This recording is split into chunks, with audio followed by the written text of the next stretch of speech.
నమస్తే, welcome to our channel. నేను మీ ప్రియాంకారావు. అఖండ 2 నుండి ఒక బిగ్ అప్డేట్ వచ్చింది.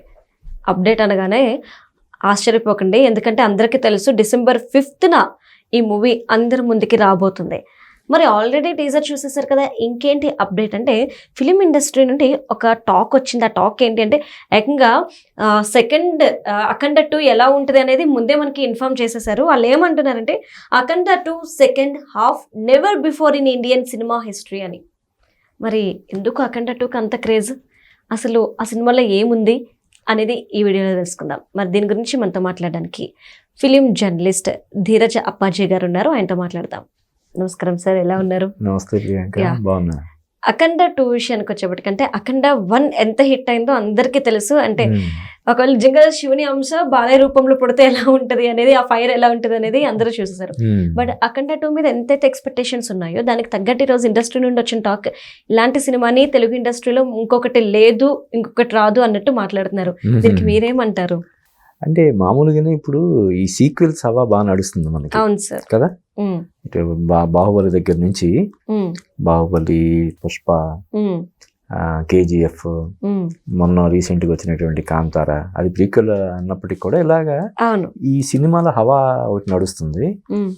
అందువల్ల ఈ అఖండ 2 కూడా ఇప్పుడు విపరీతమైనటువంటి క్రేజ్ ఉంది. అదొక కారణం, సీక్వెల్స్ ఉన్నటువంటి క్రేజ్ ఒకటైతే. రెండోది కాంబినేషన్. ఇప్పటివరకు బాలకృష్ణ, బోయపాటి కాంబినేషన్లో 3 సినిమాలు వచ్చాయి, 3 కూడా బ్లాక్ బస్టర్స్. సింహ, లెజెండ్, అఖండ. సో అదొకటి, రెండో కారణం క్రేజీకి అది. ఇకపోతే ఈ మధ్య కాలంలో బాలకృష్ణ వరుస విజయాలు సాధిస్తున్నాడు ఆయన. కదా, బాలకృష్ణ లాస్ట్ ఫ్లాప్ ఏంటంటే కొంచెం వెనక్కి వెళ్ళి చూసుకోవాలి. వరుసగా ఆయన హిట్ల మీద హిట్లు కొడతా వస్తున్నాడు. ప్రతి సినిమాతో ఆయన సక్సెస్ గ్రాఫ్ అనేది పెరిగిపోయింది. అదొకటి. తర్వాత ఈ మధ్యకాలంలో బాలకృష్ణ చేసినటువంటి అన్స్టాపబుల్ ప్రోగ్రాము, అది నేషనల్ రేంజ్లో చాలా బిగ్గెస్ట్ హిట్. అవును సార్. కదా, అదొకటి. ఇంకొకటి ఏంటంటే ఈ మధ్యకాలంలో బాలకృష్ణ సినిమాలన్నిటికీ తమన్ బ్యాక్గ్రౌండ్ స్కోర్ చేస్తున్నాడు. అంటే ఒక రాజమౌళికి కీరవాణి ఎలాగో, ఒక సుకుమార్కి దేవిశ్రీ ప్రసాద్ ఎలాగో, అలాగా ఇప్పుడు బాలకృష్ణ సినిమా అంటే డైరెక్టర్ ఎవరైనా, ప్రొడక్షన్ హౌస్ ఏదైనా, మ్యూజిక్ డైరెక్టర్ తమన్ ఉంటున్నాడు. తను చాలా ప్రత్యేక శ్రద్ధ తీసుకొని బాలకృష్ణ సినిమాలకి చేస్తున్నాడు అని చెప్పి మనకు అనిపిస్తుంది. అంటే కేవలం సినిమాలకు మాత్రమే అతను వాళ్ళ అసోసియేషన్ పరిమితం కాలేదు. ఈ బసవతారకం క్యాన్సర్ హాస్పిటల్ తరపున చేస్తున్నటువంటి సేవా కార్యక్రమాలకు సంబంధించినటువంటి మ్యూజికల్ ఈవెంట్స్ ని కూడా అతను ఆర్గనైజ్ చేస్తున్నాడు. ఇప్పుడు మన నారా భువనేశ్వరి గారి సారథ్యంలో జరుగుతున్నటువంటి కార్యక్రమాలు కానీ వీటన్నిటికీ ఆయన ఇచ్చేస్తున్నాడు. అంటే ఆయన స్వయంగా చెప్పాడు, ఒక ఫ్యామిలీ మెంబర్ లాగా అని చెప్పి బాలయ్య.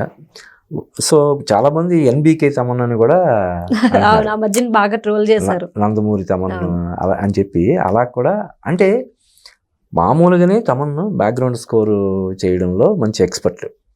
అంటే ఓ మాదిరిగా ఉన్నటువంటి సీన్స్ని నెక్స్ట్ లెవెల్కి తీసుకెళ్ళగలడు తన BGM తోటి. అటువంటిది ఇంకా మనసు పెట్టి ప్రాణం పెట్టి పని చేస్తే ఇంకెలా ఉంటుంది అవుట్పుట్. కాబట్టి ఇది ఇప్పుడు అఖండ 2కి ఇంత క్రేజ్ రావడానికి కారణాలు ఇప్పుడు నేను చెప్పినటువంటి ఇవన్నీ కూడా దాని ఇది వస్తుంది అనమాట. తర్వాత ఇండస్ట్రీలో మామూలుగానే ఇప్పుడు ఏంటంటే అది ఒక హిట్ టాక్ కానీ లేదంటే బ్యాడ్ టాక్ కానీ ఏదైనా సరే కొన్ని సినిమాలకు ముందే స్ప్రెడ్ అయిపోద్ది. అంటే పూల సువాసన లాంటిది. దాన్ని మనం ఎంత కంట్రోల్ చేద్దామన్నా అది అవదు, అది అలాగే వ్యాపిస్తుంటది కదా.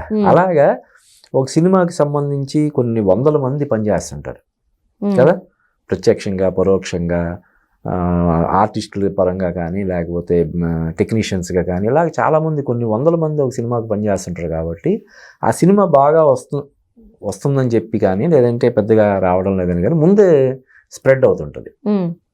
అలాగా ఈ సినిమాకి పనిచేసిన వాళ్ళందరూ కూడా చాలా పాజిటివ్గా ఈ సినిమా ఒక బాలకృష్ణకి ఒక పాన్ ఇండియా ఫిల్మ్ అవుతుంది అని చెప్పి టాక్ ఏదైతే నడుస్తుందో దానికి తగ్గట్టుగా ఇప్పుడు పర్టికులర్గా సెకండ్ హాఫ్ ఒక రేంజ్లో ఉందనే టాక్ బాగా సోషల్ మీడియాలో హల్చల్ చేస్తుందని మనం చెప్పొచ్చు. అంటే అఖండ 2లో బాలకృష్ణ గారిని ఇంకా కొత్తగా ఏమైనా చూసే ఛాన్సెస్ ఉన్నాయి? ఎందుకంటే అఖండ 1లో సెకండ్ హాఫ్ లో ఆయన చూసిన తర్వాత అందరూ కూడా ఆశ్చర్యపోయారు, అవును ఇలా కూడా బాలకృష్ణ అవును ఉంటారని. ఇప్పుడు మనకి టీజర్ లో చూస్తే ఆ ఫైట్స్ గానీ, త్రిశూలంతో చేసే అవును. ఫైట్, ఆ గెటప్ ఇదంతా కూడా మంచులో, బట్ ఇంకా మనం ఎక్స్పెక్ట్ చేయొచ్చా, లేదంటే అంత ఎక్స్పెక్టేషన్స్ ని రీచ్ అవుతుంది అంటారా సినిమా? డెఫినెట్గా ఎక్స్పెక్టేషన్స్ రీచ్ అయ్యేలాగా ఉంటుంది. ఇప్పుడు ఇందాక మనం చెప్పుకున్న రీజన్స్కు ఇంకొక రీజన్ ఏంటంటే, ఈ మధ్య కాలంలో డివైన్ టచ్ ఉన్నటువంటి సినిమాలకి ప్రేక్షకులు బ్రహ్మరథం పడుతున్నారు ఎస్, కదా. ఒప్పుకోవచ్చు. ఇప్పుడు ఈ వరుసగా మనం చూస్తున్నాం, అంతకుముందు హనుమాన్ కానీ, మిరాయి కానీ, కాంతారా కాంతారా, కానీ, ఇలాగా కొంచెం డివైన్ టచ్ ఉన్న సినిమాలకి ఎక్కడికో తీసుకెళ్తున్నారు ప్రేక్షకులు. సో అది కూడా ఒక రీజన్ ఇప్పుడు ఈ సినిమాకి ఎంత క్రేజ్ రావడానికి. అంటే ఇంక నంబర్ ఆఫ్ ఫ్యాక్టర్స్ అనమాట. బాలయ్య వరుసగా సక్సెస్ల మీద సక్సెస్లు కొడుతూ ఉండడం ఒకటి, కాంబినేషన్ బోయపాటి బాలకృష్ణ కాంబినేషన్ ఒకటి, తమన్ బ్యాక్గ్రౌండ్ స్కోర్, వీటన్నిటితో పాటు ప్రియాంక ఇంకొక ఫ్యాక్టర్ ఏంటంటే, ఈ మధ్య కాలంలో బాలకృష్ణ గారి రెండో అమ్మాయి బాలకృష్ణ గారి సినిమాలు అన్నిటి వెనకాల కీలక పాత్ర పోషిస్తుంది ఆ అమ్మాయి.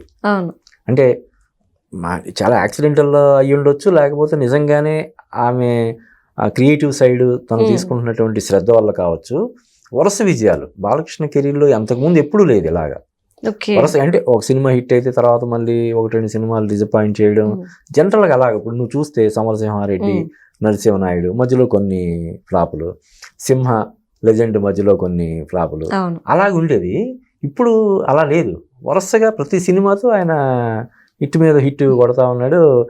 బాగా అంటే చిన్నపిల్లల జనరేషన్ వైజ్ కూడా చిన్నపిల్లలు కూడా బాగా ఎంజాయ్ చేసేలాగా అయిపోయింది.